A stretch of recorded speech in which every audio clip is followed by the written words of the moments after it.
आज 27 जनवरी 2023 दिन शुक्रवार। आइए एक नजर डाल लेते हैं सबसे पहले सुर्खियों पर। 50, 100 और 200 रुपए जैसे छोटे नोटों पर बड़ी खबर, जानेंगे खास रिपोर्ट। हरियाणा के ग्रुप डी कर्मचारियों के लिए खुशखबरी, बुजुर्गों की पेंशन में होगी बढ़ोतरी, टैक्स में भी मिलेगी छूट, जानिए लेटेस्ट अपडेट। इस शनिवार लगेगा गृह मंत्री अनिल विज का जनता दरबार। पीएम नरेंद्र मोदी आज परीक्षा पर चर्चा के दौरान छात्रों व अभिभावकों से करेंगे बात। पंजाब को बड़ी सौगात देगी मान सरकार, शुरू होंगी 400 आम आदमी क्लिनिक। बद्रीनाथ धाम के कपाट खुलने की हुई घोषणा, जानिए कब से शुरू होगी यात्रा। और अब खबरें विस्तार से। हरियाणा मौसम अपडेट। मौसम ने ली करवट, रात्रि का पारा गिरकर 5.5 डिग्री पहुंचा। मौसम विभाग ने जताई बारिश की आशंका। हरियाणा एनसीआर दिल्ली में एक बार फिर से कड़ाके की ठंड और कोहरा अपने पैर पसारने शुरू कर दिए हैं और जल्दी हरियाणा एनसीआर दिल्ली में अधिकतर स्थानों पर मौसम करवट लेने वाला है। संपूर्ण इलाके पर बारिश की गतिविधियों की संभावना बन रही है। जैसे मौसम प्रणाली पश्चिमी विक्षोभ हरियाणा एनसीआर दिल्ली से आगे निकली, वैसे ही संपूर्ण इलाके में एक बार फिर से उत्तरी बर्फीली हवाओं का रुख मैदानी राज्यों विशेषकर हरियाणा एनसीआर दिल्ली पर हो गया है। आने वाली 28 जनवरी तक हरियाणा एनसीआर दिल्ली में अधिकतर स्थानों पर तापमान में गिरावट देखने को मिलेगी। साथ ही साथ विपरीत पवनों के मिलन से हरियाणा एनसीआर दिल्ली पर फिर से एक बार फिर मौसम में बदलाव देखने को मिल सकता है। संपूर्ण इलाके पर बादल अपना डेरा जमा लेंगे और हरियाणा एनसीआर दिल्ली में अधिकतर स्थानों पर हल्की से मध्यम बारिश की संभावना बन रही है। बारिश का यह दौर 28 जनवरी से लेकर 30 जनवरी तक देखने को मिलेगा। इस मौसमी प्रणाली का प्रभाव हरियाणा के पश्चिमी जिलों खासकर सिरसा, फतेहाबाद, हिसार, भिवानी, महेंद्रगढ़, तरकी, दादरी, रोहतक, रेवाड़ी से शुरू होकर धीरे धीरे संपूर्ण हरियाणा एनसीआर दिल्ली पर हो जाएगा। 29 जनवरी को इस मौसम प्रणाली का सबसे अधिक प्रभाव देखने को मिलेगा। हरियाणा एनसीआर दिल्ली में अधिकतर स्थानों पर न्यूनतम तापमान 5.5 डिग्री सेल्सियस से 12 डिग्री सेल्सियस के बीच दर्ज किया गया है। Bhiwani court jobs update. चपरासी और प्रोसेस सर्वर के पदों पर निकली भर्ती, 8वीं पास उम्मीदवार करे आवेदन। डिस्ट्रिक्ट एंड सेशन जज भिवानी में चपरासी व प्रोसेस सर्वर के पदों पर भर्ती के लिए आवेदन मांगे गए हैं। यह भर्तियां कॉन्ट्रैक्ट आधार पर की जाएंगी। जो भी उम्मीदवार इन पदों के लिए इच्छुक है वह अपने आवेदन भेज सकते हैं। पुरुष या महिला जो भी उम्मीदवार इच्छुक है वह अपने आवेदन भारतीय डाक के माध्यम से भेज सकता है। आवेदन करने की अंतिम तिथि की बात करें तो 11 फरवरी 2023 तय की गई है। इंटरव्यू की तिथि 22 फरवरी से लेकर 1 मार्च 2023 तय की गई है। चपरासी के पदों के लिए उम्मीदवार का 8वीं पास होना जरूरी है, जबकि प्रोसेस सर्वर के पदों के लिए उम्मीदवार 10वीं पास होने चाहिए। किसी भी वर्ग के उम्मीदवार को कोई भी आवेदन शुल्क नहीं देना होगा। न्यूनतम आयु 18 वर्ष और अधिकतम आयु 42 वर्ष निर्धारित की गई है। इन पदों के लिए आपको ऑफलाइन आवेदन भेजने होंगे। जवाहर नवोदय विद्यालय चयन परीक्षा 2023 की अंतिम तिथि नजदीक, जल्द करें आवेदन। जवाहर नवोदय विद्यालय चयन परीक्षा 2023 के लिए ऑनलाइन आवेदन भरे जा रहे हैं। इसके लिए ऑनलाइन आवेदन करने की अंतिम तिथि 31 जनवरी 2023 निर्धारित की गई है। इस चयन परीक्षा 2023 का आयोजन 29 अप्रैल 2023 को किया जाएगा। जवाहर नवोदय विद्यालय चयन परीक्षा का रिजल्ट जून महीने में घोषित किया जाएगा। इस संदर्भ में अधिक जानकारी के लिए विभाग की वेबसाइट navodaya.gov.in से ली जा सकती है।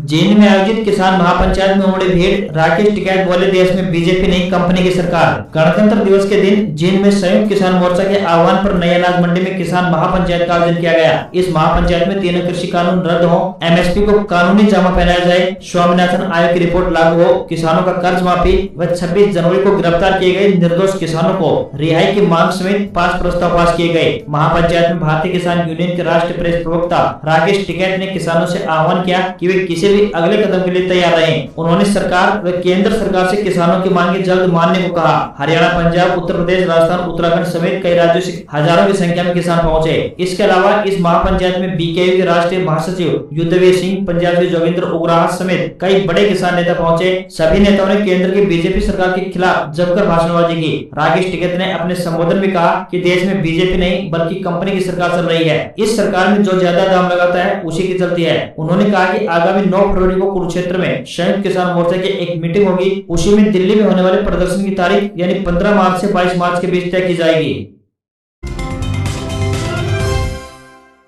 हरियाणा के सरपंचों ने लिया बड़ा फैसला, गृह मंत्री अमित शाह की रैली में उठाएंगे ये बड़ा कदम। सरपंच एसोसिएशन हरियाणा की राज्य स्तरीय बैठक में विभिन्न जिलों के पदाधिकारियों ने ई टेंडरिंग और राइट टू रिकॉल को वापस लेने के मुद्दे पर करीब 3 घंटे तक कुरुक्षेत्र में मंथन किया। इसमें सरपंचों ने 29 जनवरी को केंद्रीय गृह मंत्री अमित शाह की गोहाना में प्रस्तावित रैली को विफल करने के लिए इस दिन राज्य भर की सभी ग्राम पंचायतों में सड़कों, राजमार्ग को छोड़कर अवरुद्ध करने का निर्णय लिया है। इससे पहले शक्ति प्रदर्शन जसिया में 28 जनवरी को होगा। सरपंचों ने कहा कि राइट टू रिकॉर्ड सरपंचों पर ही लागू क्यों किया जा रहा है? पहले इसे सांसद और विधायक पर लागू किया जाए। लोकसभा, विधानसभा, जिला परिषद, ब्लॉक पंचायत और ग्राम पंचायत सभी के अपने अपने अधिकार हैं, तो ग्राम पंचायतों के अधिकारों में कटौती क्यों की जा रही है? हरियाणा सरकार ई टेंडरिंग के जरिए लोकतांत्रिक व्यवस्था को खत्म करना चाहती है, इसे तत्काल प्रभाव से वापस लिया जाए। 29 जनवरी को सभी सरपंच अपने अपने ग्राम पंचायतों में आंदोलन करेंगे। राष्ट्रीय राजमार्ग को छोड़कर अन्य सभी संपर्क मार्ग, ग्रामीण मुख्य मार्ग अवरुद्ध रहेंगे। साथ ही सरपंच अपने अपने क्षेत्र के लोगों से रैली में शामिल नहीं होने की अपील करेंगे। गणतंत्र दिवस इस बार हरियाणा के लिए बेहद खास रहा। लगातार दूसरी बार 26 जनवरी परेड में हरियाणा की झांकी कर्तव्य पथ पर शामिल हुई। इस बार भी दिल्ली के कर्तव्य पथ पर हरियाणा का गौरव दिखा। गीता महोत्सव थीम पर बनी झांकी लोगों के बीच आकर्षण का केंद्र रही। मुख्यमंत्री मनोहर लाल ने झांकी के जरिए गीता का शाश्वत संदेश दिया। झांकी में श्री कृष्ण के विराट स्वरूप को कमल पर सवार दिखाया गया है। साथ ही शेषनाग अपने फन से भगवान श्री कृष्ण को ढके हुए हैं। झांकी में श्री कृष्ण अपने विराट स्वरूप के साथ ही अर्जुन को गीता का ज्ञान भी दे रहे हैं। स्वरूप के पीछे अर्जुन का है और अर्जुन बैठकर श्री कृष्ण से गीता ज्ञान ले रहे हैं। मुख्यमंत्री मनोहर लाल ने इसे गौरव का पल बताते हुए कहा कि गीता हरियाणा नहीं पूरे विश्व की धरोहर है। अंतर्राष्ट्रीय गीता महोत्सव के जरिए हरियाणा सरकार गीता के ज्ञान का प्रचार प्रसार कर रही है।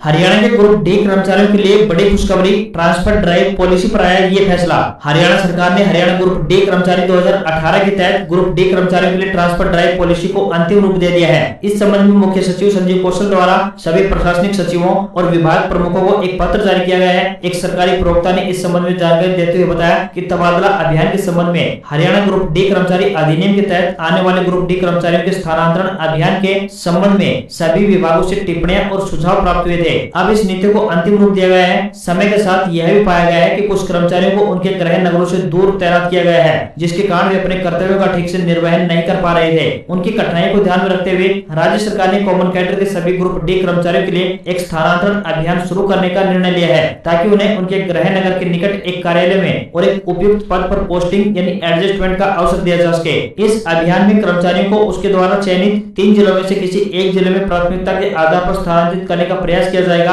यह भी प्रयास किया जाएगा कि जिस पद पर वह कार्य नहीं करना चाहता उस पद पर उसकी नियुक्ति न हो।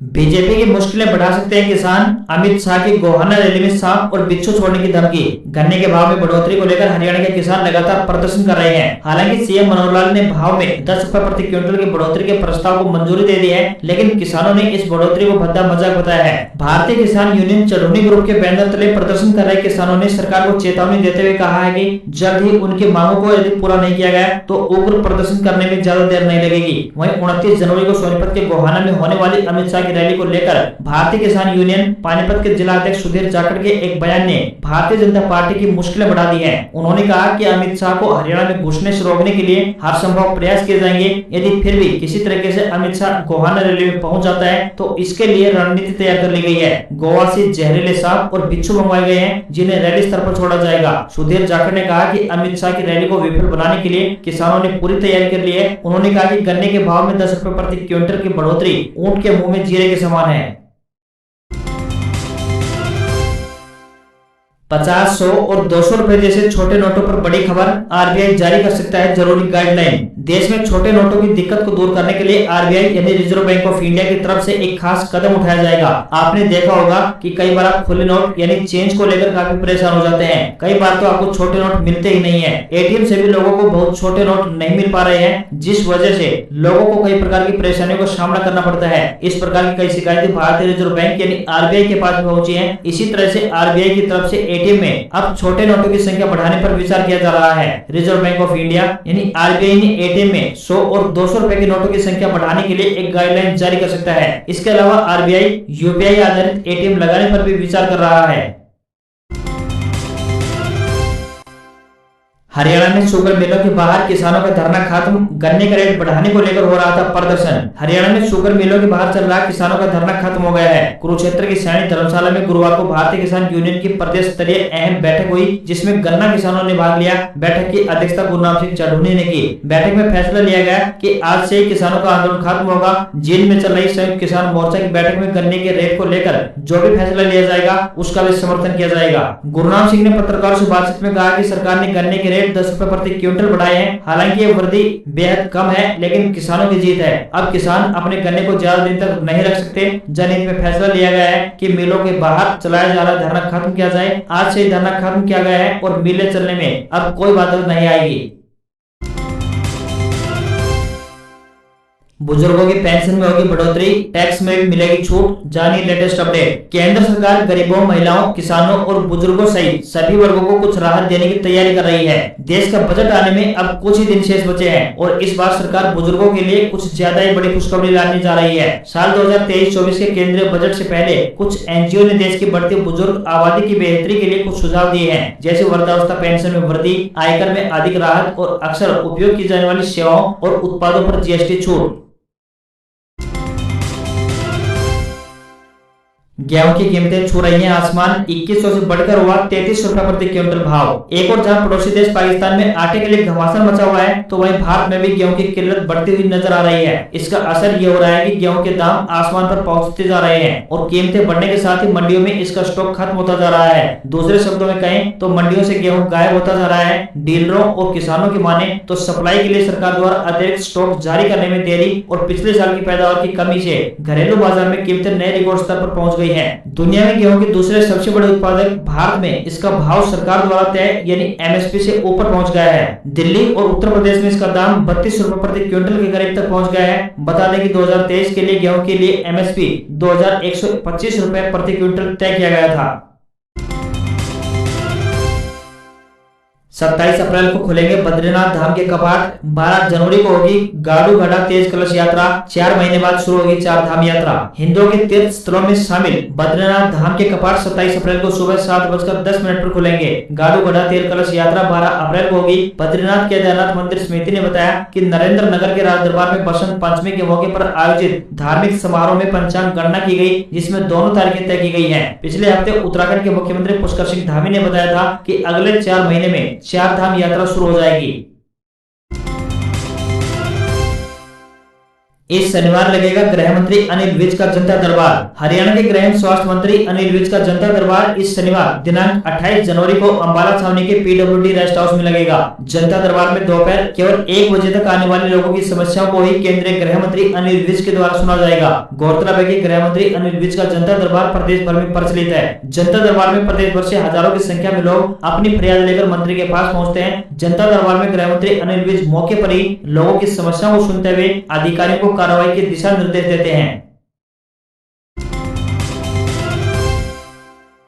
एक दिन के ब्रेक के बाद शुक्रवार को बनिहाल से शुरू होगी भारत जोड़ो यात्रा। सुरक्षा के कड़े इंतजाम। कांग्रेस की भारत जोड़ो यात्रा अपने आखिरी पड़ाव में है। बुधवार को भारी बारिश और भूस्खलन के कारण यात्रा नहीं हो पाई थी, जबकि गुरुवार को गणतंत्र दिवस समारोह में शामिल होने के लिए राहुल गांधी दिल्ली चले आए। ऐसे में अब शुक्रवार यानी आज 27 जनवरी से यात्रा फिर से प्रारंभ होने जा रही है, जिसके लिए सारी तैयारियां पूरी कर ली गई है। जम्मू कश्मीर के हालात को देखते हुए यात्रा मार्ग में कड़े सुरक्षा इंतजाम किए गए हैं। राहुल गांधी 27 जनवरी यानी आज जम्मू कश्मीर के बनिहाल से अपनी यात्रा फिर से शुरू करेंगे। बनिहाल के बाद ये यात्रा अनंतनाग जिले की काजीकुंड से होते हुए कश्मीर घाटी में प्रवेश करेगी। कांग्रेस नेता के मुताबिक 23 जनवरी को श्रीनगर में यात्रा का समापन किया जाएगा। वहीं राहुल गांधी ने एक वीडियो ट्वीट कर देशवासियों को गणतंत्र दिवस की बधाई दी। उन्होंने वीडियो के साथ लिखा कि एकता, सद्भावना, समानता और संप्रभुता हमारे संविधान के आधार स्तंभ और हमारे गणतंत्र की आत्मा है। भारत जोड़ो यात्रा के खत्म होने से पहले कांग्रेस ने हाथ से हाथ जोड़ो यात्रा शुरू कर दी है। 26 जनवरी से शुरू की गई इस यात्रा को उन 9 राज्यों से जोड़कर देखा जा रहा है जहां पर विधानसभा के चुनाव होने हैं। आज खबरों